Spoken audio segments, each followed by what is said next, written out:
Praise God, Bwana Yesu asifiwe. Majina yangu ni Pastor Ben wa kanisa la Solid Rock Fellowship Church, Bulbul Gong. Nimekuja tuweze kusemezana dakika kidogo kuhusu roho ya usherati. Usherati ni kitu ambacho ni roho fulani ambayo imeingia katika maisha ya watu. Inafinyilia watu. Watu wanaishi maisha ya chini kwa sababu waliingia katika usherati. Usherati ni uchafu wa kiroho. Biblia inasema kwamba mtu dhambi zingine zote ambazo anafanya ziko nje ya mwili wake, lakini usherati mtu huwa anajikosea mwenyewe katika mwili wake. Na kwa hivyo nimekuja, watu wa Mungu, mahali mlipo, niweze kuongea na kila mtu ambaye ananisikiza na kila mtu ananitazama mahali ulipo.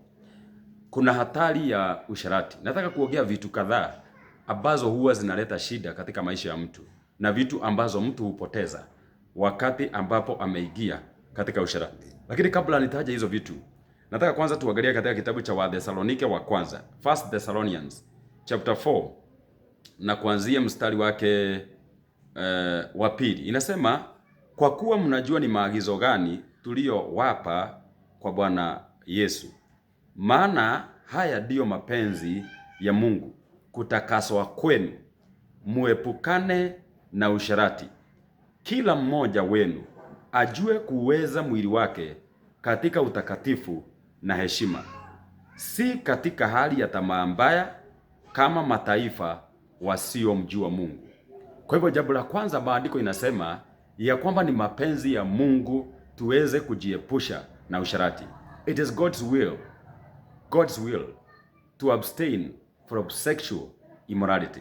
Ni mapenzi ya Mungu tujiepushe na usherati, kwa sababu usherati ni uchafu ambao huingia katika kiroho, na kwa hivyo ni vizuri kujiepusha nayo. Na Mungu alisema kwamba tujiepushe na hiyo tamaa. Tusiishi kama watu wa dunia hii, tuishi kama watu ambao wanategemea ya kufika katika mji mzuri, mji mtakatifu wa walio hai.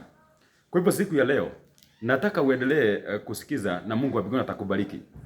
Katika kitabu cha Waefeso 5 na mstari wa 3 inasema hivi: lakini uasherati usitajwe kwenu kamwe, wala uchafu wowote wa kutamani, kama iwastahilivyo watakatifu, wala aibu, wala maneno ya upuzi, wala ubishi. Hayo hayapendezi, bali afadhali kushukuru Mungu.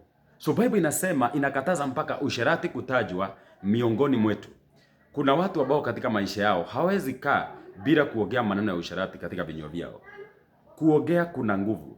Na kwa hivyo nataka nikuambie mpendwa, mahali ulipo, ni vizuri kujiepusha na mambo kama hii ili uweze kubarikiwa. Watu wengi wamekausha maisha yao, watu wengi wamekausha kazi zao, watu wengi wamekausha ndoa zao kwa sababu wameishi katika usherati. Nataka unisikize, mtu wa Mungu.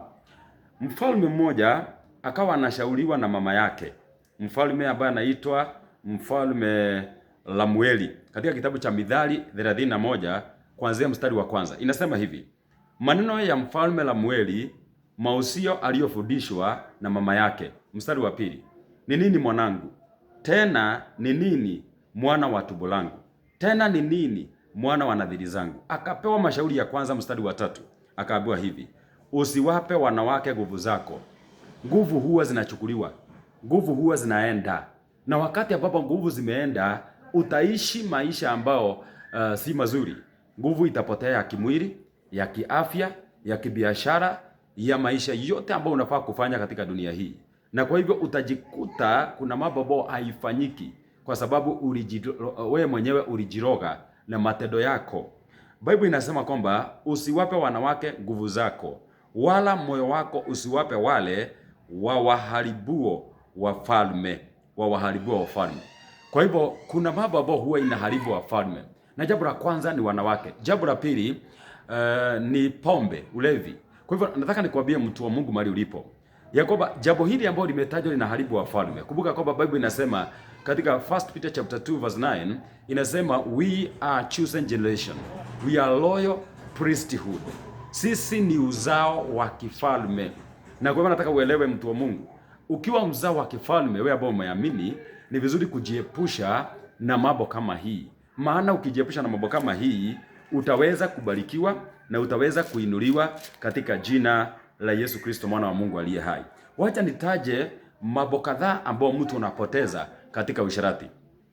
Mithali 5 kuanzia mstari wake wa 7 inasema hivi: basi wanangu, sikilizeni sasa, wala msiache maneno ya kinywa changu.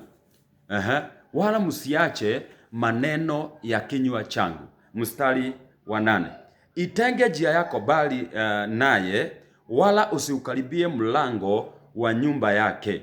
Bible hapa imetaja huyo mtu ambaye anatajwa usikaribie nyumba yake ni mwanamke ambaye ni msharati, mtu ambaye anajipeana, ameamua kufanya kazi, kutumia mwili wake ili aweze kupata pesa ama apate jambo lolote ama aweze kujifurahisha. Bible imekataza.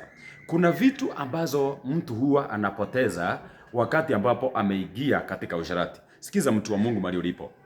Ukisoma pale maandiko inasema mstari wa 9 inasema hivi. Kwa nini Mungu anasema usikaribie katika mlango wake? Mstari wa 9, usije ukawapa wengine heshima yako. Kitu ya kwanza ambacho hupotea wakati mtu ameingia katika usharati ni kitu kinaitwa heshima. Heshima yako inapotea.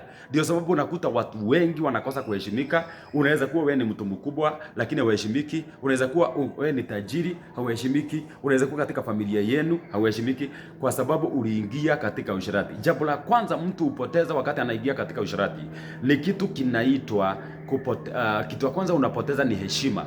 Heshima ikipotea, unakuta kwamba maisha yako haitakaa vizuri. Utakuta kuna rejection, umeweza kukataliwa na watu. Jambo la pili, na usiweze kuwapatia wakorofi miaka yako. Jambo la pili mtu hupoteza ni miaka ya mtu. Kumbuka kwamba Bible inasema katika Isaiah 65:20, hakuna tena mtoto ambaye atakuwa na miaka michache wala mzee asiyetimiza siku zake. Kitu moja ambacho kinafanya watu wasitimize siku zao ni kitu inaitwa usherati. Kwa hivyo mtu wa Mungu mahali ulipo, jiepushe na usherati ili miaka yako isiweze kupotea. Kwa hivyo unapoingia katika hiyo room, unapoingia katika hiyo nyumba, unafanya usherati, pengine uliacha mzee wako ukaenda nje ya doa, ama ukaacha mke wako ukaenda nje ya doa, kitu cha kwanza huwa unasabaratisha maisha ya huyo mama, unasabaratisha maisha ya huyo mzee wakati unaingia katika usherati. Na Biblia inasema kwamba unapatia wakorofi miaka yako. Jambo la tatu, mstari wa 10, wageni wasije wakashiba nguvu zako. Na kwa hivyo mtu anaweza, wageni ni watu ambao haujui, watu ambao hujafahamu, watu ambao si wa familia yenu, watu ambao si wa ukoo yenu, lakini wanabeba nini?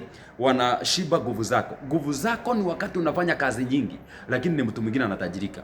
Unafanya kazi zito, lakini mtu mwingine anatajirika. Ninakuombea uweze kujiepusha na hiyo maneno katika jina la Yesu. Jambo lingine ambalo mtu anapoteza la 4, kazi zako zikawa ndani ya nyumba ya mgeni. Kwa hivyo unapoteza kazi.